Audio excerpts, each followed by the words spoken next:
1997년도에 제가 밴쿠버에 유학을 왔는데 오자마자 차가 없었습니다. 이 경제적인 좀 부족함 때문에 차가 없어서 집을 렌트를 하려고 생각을 해보니까 스카이트레인 역 근처에 아파트를 얻어서 살아야 되겠다 결정을 하고 메트로타운 뒤쪽에 조그마한 아파트 하나를 렌트를 했습니다. 여러분들 잘 아시지만 이 스카이트레인 역 근처에 조금은 다른 지역보다는 조금 더 범죄가 일어나는 곳이지 않습니까? 그런데 좋은 주인을 만나서 아파트를 렌트하고 사는데 느낌에 아무래도 도둑이 들어올 것 같아요. 그래서 너무 제가 남미에 살았던 경험만 가지고 불안해하는 것은 아닌가.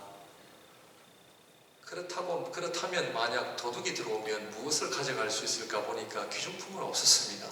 단 제가 가지고 온 유학의 주머니를 다 틀어서 컴퓨터를 하나 샀는데 요즘으로 말하면 노트북이죠. 세금을 포함해서 3,000불 가까이 되는 노트북을 샀는데 그게 걱정이 된 거예요. 그래서 교회를 가기 전에 어디에다가 좀 감춰야 될까? 네. 그래서 저희 집사람은 괜한 걱정한다 그러면서 여기가 남미도 아니고 밴쿠버다, 괜찮다, 아니다, 이거 잃어버리면 어떡하냐, 공부도 못하고 우리 전 재산이다. 그래서 가만 보니까 부엌에 찬장 있죠. 제일 위에 문을 열어도 안 보일 것 같아요. 그래서 거기다 하나 넣고 교회를 갔습니다. 아니나 다를까 들어왔어요. 들어와가지고 가져갈 게 없으니까 TV 컨트롤 리모트를 가져가고 말이죠. 아무튼 결국 컴퓨터는 도둑을 당하지 않았습니다.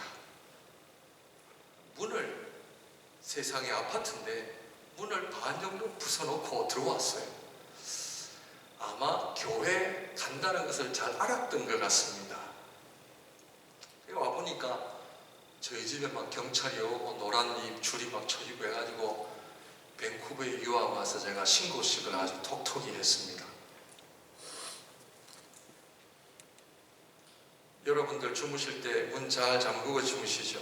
요즘 밴쿠버도 자꾸 그런 일들이 일어난다는 이야기가 있습니다. 그런데 요한복음 10장 10절에 나타난 도둑은 돈 정도가 아니라 우리를 어떻게 하느냐, 죽이고 멸망시키기 위해서 온다고 성경은 이야기합니다. 이 도둑은 보통 도둑이 아니에요. 제가 이번 특별 새벽기도에 기도하면서 하나님께서 영적 전쟁의 실체를 저에게 좀 깨닫게 해주셨습니다. 지금도 주님께서 말씀하신 이 도둑은 많은 사람들의 영혼을 죽이고 멸망시키기 위해 악을 쓰고 있다는 거죠. 그런데 오늘날 사람들이 잘 몰라요. 내 돈만 안전하고 내 건강만 안전하면 괜찮다 생각을 하지만 그렇지 않습니다. 이 도둑이 있는데 조심하라는 겁니다. 이 도둑은 돈에 관심이 없어요. 다른 데 관심이 없어요. 이 도둑은 어디에 관심이 있느냐? 사람들의 영혼입니다. 하나님을 믿지 못하게 만들고 우리의 믿음을 어떻게 하든지 타락을 시키고, 그래서 이 도둑의 목적은 사람들의 영혼을 죽이고 멸망시키기 위해서 온다라고 성경은 이야기한다면 오늘 저와 여러분들의 신앙의 자세가 어떻게 돼야 되는가? 이 도둑은 창세기 3장에서 하나님을 대적한 도둑입니다. 아담과 하와를 무너뜨린 도둑입니다. 창세기 3장에 선악과를 먹지 말라 하나님의 말씀에 정면으로 대항하여 아담과 하와에게 선악과를 먹어도 된다라고 정면으로 영적 전쟁을 선포한 존재가 도둑입니다. 하나님은 없다. 하나님은 거짓말장이다. 그런데 안타까운 것은 우리 인간의 조상인 아담과 하와가 하나님을 대적하는 도둑을 맞서서 싸워야 되는데 도리어 이 도둑과 한패가 되어버린 거예요. 우리 집에 도둑이 들어왔는데 아버지 어머니하고 힘을 합쳐서 도둑을 무찔러야 되는데 집에 도둑이 들어왔는데 도둑 편이 돼가지고 같이 강탈한다는 이야기입니다.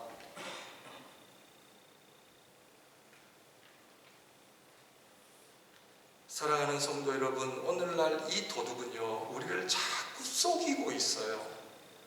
이 도둑의 가장 대표적인 특성은 뭐냐면 거짓말입니다. 진리를 왜곡하는 겁니다. 하나님 없다는 거죠. 영적 세계 없다는 거죠. 너희가 선악과를 먹으면 하나님처럼 될까봐 먹지 말라는 거지, 먹어도 괜찮다는 거죠. 오늘날 저와 여러분들이 가지고 있는 이 성경을 얼마나 진지하게 묵상하고 공부하고 있습니까? 이거 다 거짓말이라는 거죠. 인생을 너무 가볍게 생각하고 있습니다. 좀 더 편하게 사느냐, 불편하게 사느냐, 비행기로 말하면 일반석을 타고 가느냐, 1등석을 타고 가느냐, 그런 정도가 아닙니다. 인생은 심각한 것입니다. 지금도 그 도둑은 우리의 영혼을 죽이고 멸망시키기 위해서 몸부림치고 있다는 것을 알면 정신 차리고 신앙생활을 해야 됩니다. 오늘 저녁에 우리 집에 도둑이 들어온다 생각하면 잠이 옵니까 안 옵니까? 안 오죠. 신앙생활 또한, 교회생활 또한 심각한 겁니다. 그런데 오늘날 교회가 성도들에게 진리를 이야기하지 않다 보니까 자꾸 가볍게 이야기를 합니다. 하나님의 말씀이 선포되어져야 할 강단이 교양 강좌로 바뀌고 있습니다. 도덕을 이야기합니다. 기분 좋게 합니다.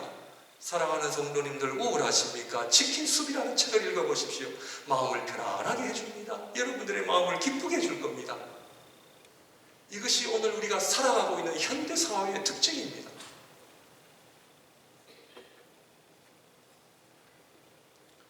요한복음 10장 10절을 보게 되면 죽느냐 사느냐의 문제입니다. 신앙생활은 심각한 것입니다. 지금 그 도둑이 그렇게 만들어가고 있습니다. 창세기 3장부터 요한계시록까지 이 도둑이 하나님을 향하여 영적 전쟁을 선포하고 지금까지 수많은 영혼들을 죽이고 있습니다. 그래서 사실은 제가 하나님 앞에 이번 주 특별수배 기도를 통해서 하나님 앞에 기도하는 가운데 요한계시록을 가르쳐야 되겠다는 마음을 주셨어요. 그래서 좀 빨리 시작해야 되겠다 하니까 또 하나님께서 야야 왜 이렇게 또 성급하냐. 그래서 제가 올해 안에는 제가 요한계시록을 꼭 성도님들에게 가르치고 설교를 하든 성경 공부를 하든 가르쳐야 되겠다. 왜냐? 하나님의 심판을 알아야 됩니다. 지금도 끊임없이 얼마나 많은 영혼들이 주님을 모르고 죽어가고 있는지 모릅니다. 교회를 다니는 사람들조차도 신앙생활이 무엇인지를 모르고 하나님의 말씀을 우리가 듣고 공부함에도 불구하고 하나님께서 우리에게 허락하신 삶을 제대로 살지 못하고 있다고 하는 이 어려운 현실 속에 있다는 것이죠. 솔직히 말해서 오늘도 저와 여러분들의 관심은 성경을 얼마나 잘 아느냐, 나의 믿음 생활보다는 정말 우리 가정에 돈 걱정 안 했으면 좋겠고, 우리 자녀들 우리가 원하는데 좀 좋은 대학 직장에 갔으면 좋겠고, 내 건강 좀 문제없이 100살까지 건강하게 살 수 있으면 좋겠다는 것이 솔직하게 우리 모든 사람들의 관심이 아닙니까? 그러므로 저는 오늘 다시 한번 하나님 앞에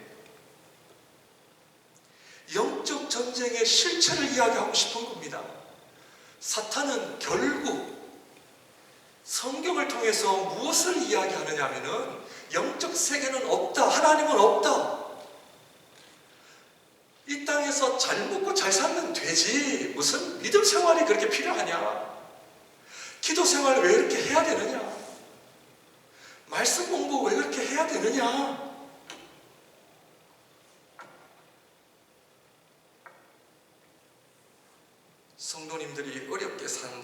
이러한 얘기를 들을 때마다 좀 성도님들을 좀 편안하게 해드리고 싶은 목회자의 마음은 당연합니다. 성도님들. 그렇다면 어떻게 할까요? 영적 실체가 있고 영적 세계가 좀 존재하는데 우리가 없다 해서 없느냐? 아니죠. 그렇다면 어떻게 해야 됩니까? 특별 새벽 기도를 통해서 참 힘든 분들이 그 새벽 시간에 나오시느라고 참 한 분 한 분 뵐 때마다 마음이 아파요. 사실은 얼마나 힘드실까. 그런데도 기도하려고 나오시고 엎드리시고 그러는 가운데 우리가 편안하게 사는 것이 우리 인생의 목적이 아닙니다. 정말 하나님께서 말씀하신 영적 실체를 안다면 우리가 신앙생활을, 믿음생활을, 하나님의 말씀을 어떻게 묵상하고 다가올 주님의 재림, 다가올 하나님의 심판을 어떻게 준비하고 어떻게 나의 믿음을 하나님이 기뻐하시는 믿음이 되기 위하여 하나님 앞에 순종하고 기도의 삶을 살 것인가? 오늘 이 요한복음 10장 10절 말씀처럼 도둑이 오는 것은 도둑질하고 죽이고 멸망시키는 것이다. 우리 주님께서는 분명히 그 실체를 말씀하셨습니다.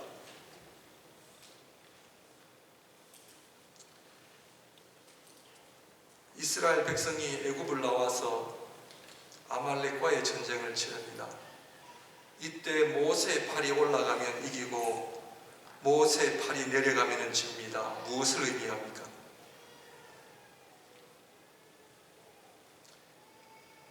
성경 66권을 통해서 지난주에 이어 오병이어의 기적은 단순한 기적이 아니라 영적 실체를 우리에게 보여주셨다라는 것을 말씀을 드렸습니다. 결국 성경 전체는 하나님은 살아계시고 영적인 세계는 존재하고 그 영적 실체가 어떠함을 우리에게 보여주는 것이 성경입니다. 그러므로 하나님의 백성은 영적 세계에 속해져 있기 때문에 모세 팔이 올라가면 이기고 모세 팔이 내려가면 진다는 의미는 우리의 전쟁은, 우리의 인생은 결국 하나님의 손에 달려있고 우리가 죽고 사는 문제는 하나님께 달려있고 내가 하나님 앞에 기도의 삶이 얼마나 중요한가, 하나님과의 나와의 관계가 얼마나 중요한가를 성경은 누누이 우리에게 보여주고 있다고 하는 사실입니다.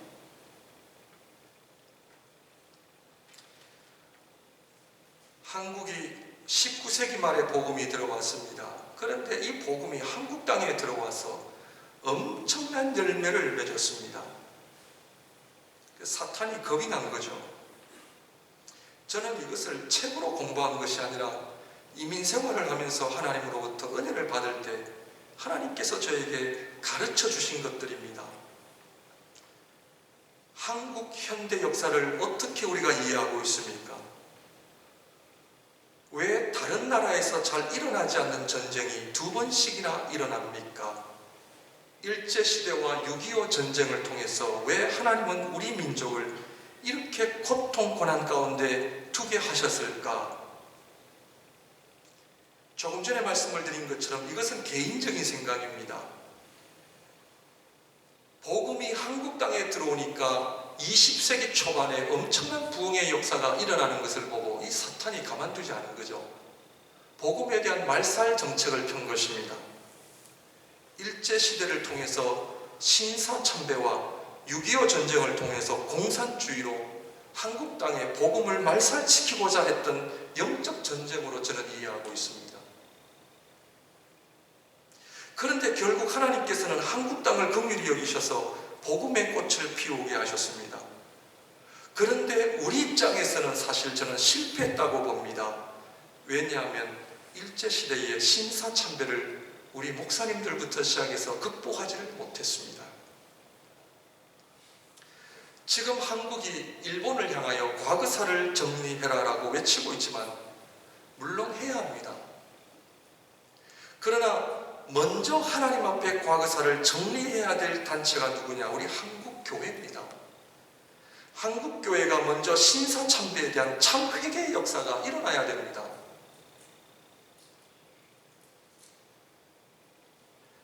신사참배에 대한 교단적인 정확한 회개의 역사가 한 번도 하나님 앞에 하지를 않았습니다.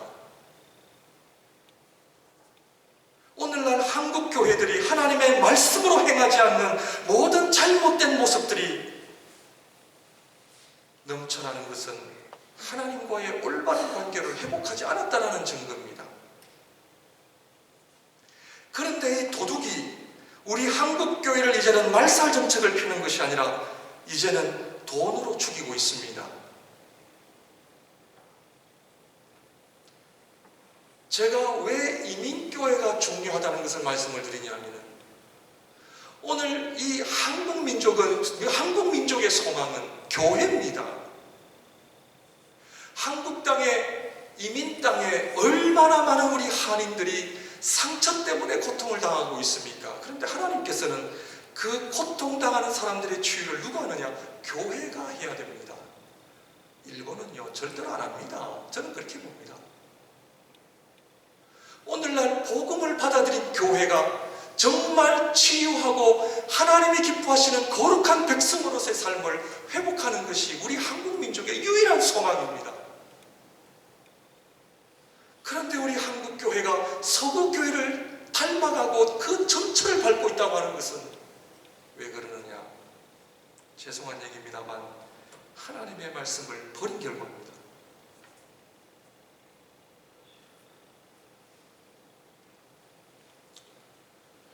하나님의 말씀으로 돌아와야 됩니다. 저와 여러분들이 생각하는 정도가 아닙니다. 영적 전쟁은 엄청납니다. 제 자신도 지금 하나님 앞에 준비하고 있습니다. 우리 앞선 선배 목사님들을 향하여 왜 신사참배 앞에 무릎을 꿇었습니까 하고 저도 이야기할 수 없습니다. 제가 만약 그 자리에 간다면 나는 순교할 수 있는가? 하나님께서는 개인적으로 그런 기도까지 시키세요. 오늘날 목회자들이 죽음을 각오하고 기도하지 않는다. 복음을 위하여 목숨을 다하여 기도하지 않는다. 지금 사탄은 승승장구하고 있는데 하나님의 백성들은 영적인 깊은 잠에 빠져 하나님의 말씀에 대한 기도에 대한 열정이 사라지고 있다. 물질 때문에 다 망하고 있다.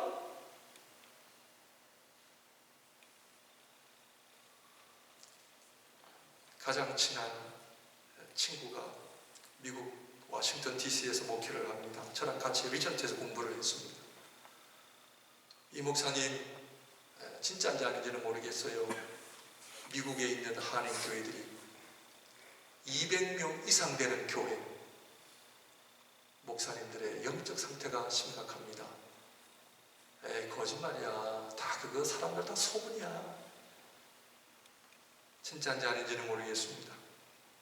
200명이 넘는 교회 목회자들이요, 돈 문제, 여자 문제 안 걸린 데가 없다라는 거죠. 좀 과장된 표현이겠죠. 이것은 무엇을 의미하느냐? 어떤 그런 목회자들을 향한 비난이 아니라 영적 전쟁에 우리의 영혼들이 비참하게 죽어가고 멸망당하고 있다는 거죠.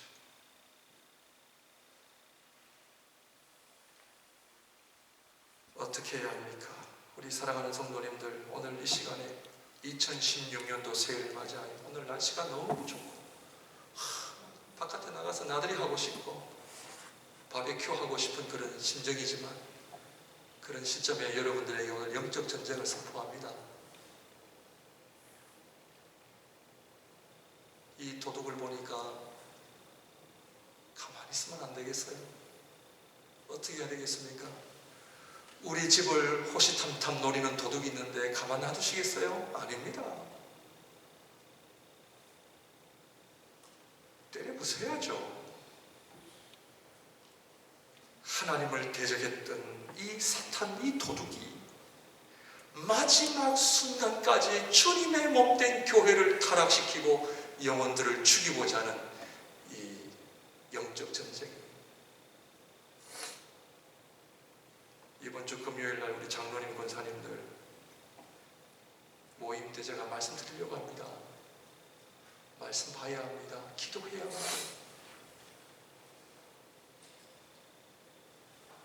지금 우리가 걱정해야 될 것은 다른 것이 아닙니다. 정말 인생을, 믿음을 가벼이 여기는 것이 아니라 정말 심각하게 나의 영혼은 하나님 앞에 온전한 믿음으로 나는 준비되어 가고 있는가? 옆 사람하고 비교하지 말고요. 하나님 앞에 내 자신을 세워야 합니다. 나는 그래도 저보다는 나. 그게 아니에요. 하나님 앞에 저와 여러분들의 믿음을 세우고 온전한가? 그렇다면 사탄이 선포한 영적 전쟁을 지지 않고 이기려면 어떻게 해야 합니까? 주님께서 이 땅에 오신 목적을 잘 알고 그분이 우리에게 주시는 하나님의 영적 무기를 잘 알아야 합니다. 그것은 무엇입니까? 하나님의 말씀입니다. 하나님의 말씀을 진지하게 배우는 일들이 저와 여러분들의 삶 속에 일어나기를 주님의 이름으로 축원드립니다. 성도님들, 성경 공부해야 되나요? 안 해야 되나요? 정말 심각하게 해야 됩니다. 정말 우리의 믿음을 위해서 하나님 앞에 해야 됩니다.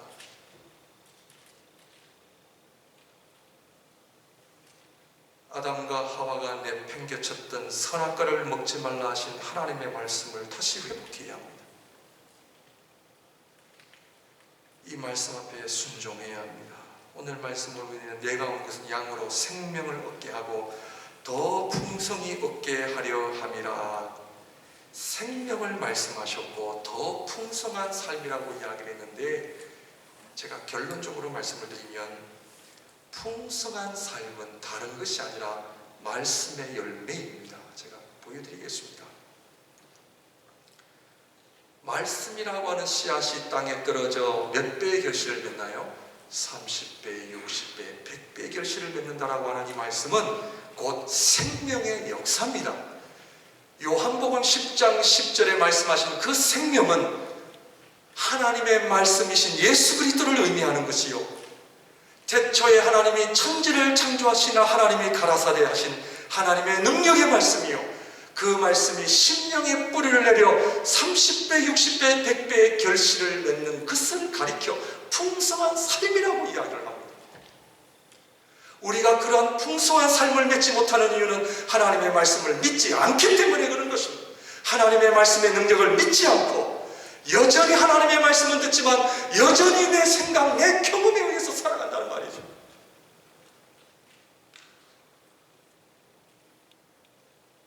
그러므로 우리 주님께서 내가 온 것은 양으로 생명을 얻게 한다고 하는 것은 하나님의 말씀이라는 거죠. 오늘도 말씀을 전하는 가운데 어떤 분은 은혜를 받고 어떤 분들은 은혜를 받지 않는다. 차이가 뭘까요? 차이가 뭡니까? 말씀은 무엇과 연관이 있다고요? 하나님의 생명. 우리 요한복음 1장을 보도록 하겠습니다. 성경과 함께 같이 보는 것이 좋겠습니다.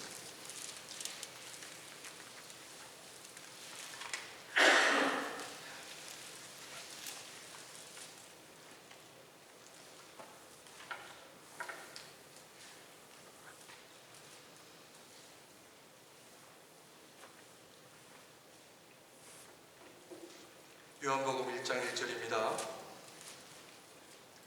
태초에 말씀이 계시니라. 태초에 뭐가 계신다고요? 말씀. 이 말씀이 하나님과 함께 하셨으니 이 말씀은 곧 하나님이시니라. 이 말씀이 누구를 가리킵니까? 예수 그리스도. 아멘. 왜 태초에 예수님이 계시니라 하지 않을까요? 왜 말씀이라 할까요? 성경은 예수님과 말씀은 동일합니다. 내가 말씀의 은혜가 된다고 하는 것은 내 안에 뭐가 있어요? 예수님의 생명이 있다는 것을 의미해요. 아유, 목사님, 오늘 설교에 은혜 받았습니다. 제가 그 말씀을 얘기를 듣기 위해서 설교하는 것이 아니고, 제가 설교를 하든 성경을 가르치든 하나님의 말씀이 여러분들 심령에 떨어질 때에 하나님의 생명이 있는 자는 어떻게 돼요? 은혜의 역사가 일어납니다. 목회자가 보고 싶은 것은 그분 안에 하나님의 생명이 있구나. 근데 하나님의 생명의 역사가 없으면 어떻게 돼요? 튕겨나가요. 튕겨나가요. 내 안에 하나님의 생명의 역사가 있는지 없는지 가장 중요한 잣대가 하나님의 말씀을 들을 때 내 안에 은혜의 역사가 있느냐입니다. 누가 알아요? 자기 자신은 알아요. 2절 봅니다. 그가 태초에 하나님과 함께 하셨고 만물이 그로 말미암아 지은 바 되었으니 지은 것이 하나도 그가 없이는 된 것이 없느니라. 그 안에, 누구 안에? 예수님 안에, 다른 말로 말하면 말씀 안에 무엇이 있었어요? 생명이 있었으니 이 생명은 무엇이라고요? 사람들의 빛이라. 하나님의 생명이 말씀으로 우리에게 다가오고 그 말씀은 우리에게 무엇으로 나타나요? 빛으로 나타나요. 아멘. 이러한 반응이 바로 빛의 역사예요. 그런데 문제는 뭐냐 하면 빛을 비춰도 사람들이 알아요, 몰라요? 모르는 거예요. 5절입니다. 빛이 어둠에 비추되 어둠이 어떻게 해요? 깨닫지 못하더라. 가장 불행한 인생이 빛이 비쳤음에도 불구하고 알지 못하고 여전히 하나님의 말씀에 대한 이해와 은혜의 역사가 일어나지 않는다는 것은, 하나님의 말씀을 묵상하고 하나님의 말씀을 공부하고 하나님의 말씀을 들을 때에 내 안에 감동의 역사가 없다고 하는 것은 내 안에 하나님의 생명이 없다는 것을 의미합니다. 그런데 반대로 하나님의 말씀을 듣고 감동과 은혜의 역사가 있는 하나님의 생명의 역사가 있으면 어떻게 된다? 30배, 60배, 100배의 결실을 맺는데 이 삶은 얼마나 풍성한 삶인지 모른다.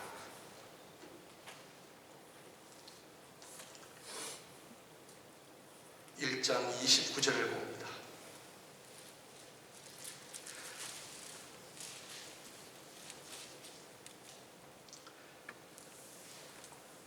이튿날 요한이 예수께서 자기에게 나오심을 보고 이르되 보라, 세상 죄를 지고 가는 하나님의 어린 양이로다. 내가 전에 말하기를 내 뒤에 오는 사람이 있는데 나보다 앞선 것은 그가 나보다 먼저 계심이라 한 것이 이 사람을 가리킴이라. 나도 그를 알지 못하였으나 내가 와서 물로 세례를 베푸는 것은 그를 이스라엘에 나타내려 함이라 하니라. 요한이 또 증언하여 이르되 내가 보매 성령이 비둘기같이 하늘로부터 내려와서 그의 위에 머물렀더라.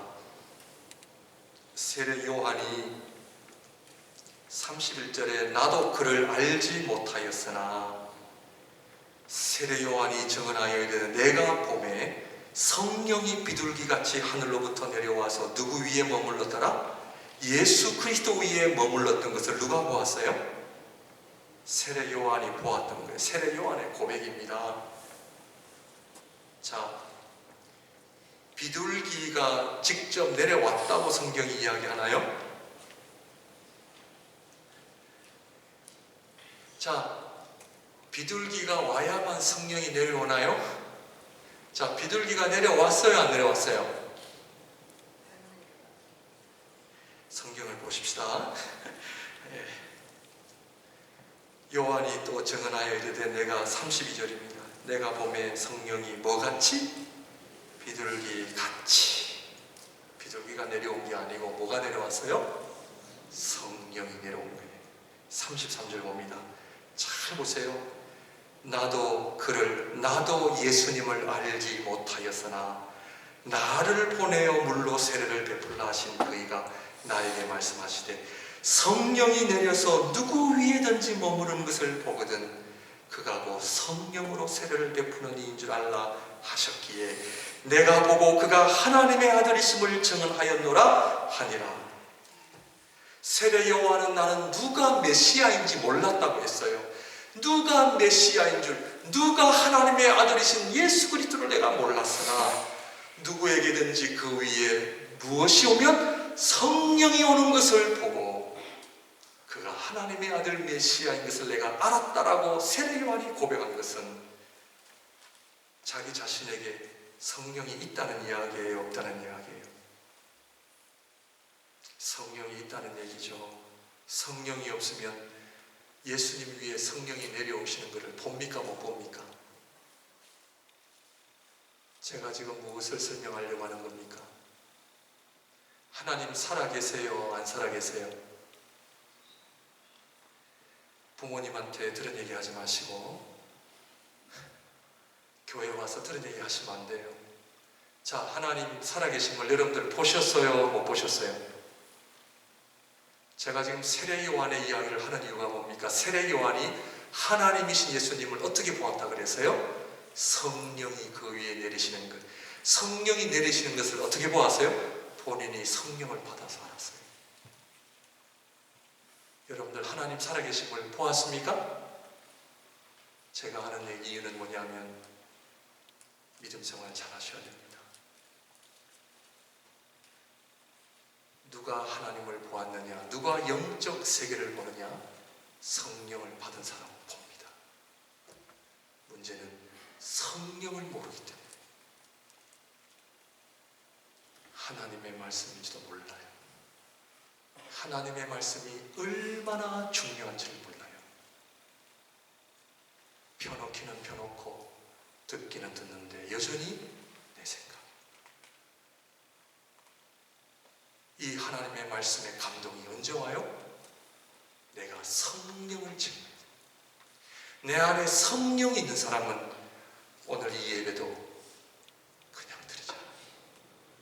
살아계신 하나님이 이곳에 우리와 함께 하시고 내가 어디를 가든지 무엇을 하든지 성령 하나님께서 나와 동행하시고 그 성령 하나님께서 하나님의 거룩한 말씀을 나에게 말씀해 주시고 그 말씀에 저를 향하여 책망하시고 위로해 주시고 격려해 주시고 세상 끝날까지 나와 함께하리라 주님 말씀하셨단 말이에요.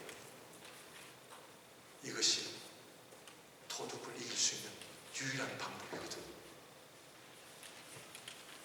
말씀이 저와 여러분들의 삶을 지배하고 있습니까? 아니면 흉내만 냅니까?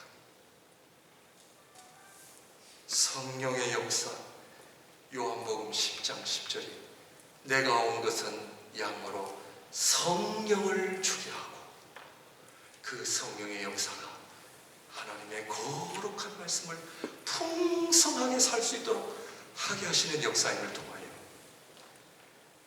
우리 하나님 앞에 새해를 맞이하여 정말 하나님의 말씀에 붙잡고 영적인 세계 속에 영적인 전쟁을 준비하며 하나님 앞에 언제 주님 앞에 우리가 서야 할지 모르는 그런 가운데 날마다 깨어 기도하며 날마다 우리의 믿음이 하나님 앞에 온전한 믿음이 되기 위하여 말씀 앞에 엎드리시고 성령의 역사를 경험하시는 우리 모두가 되기를 주님의 이름으로 축원드립니다.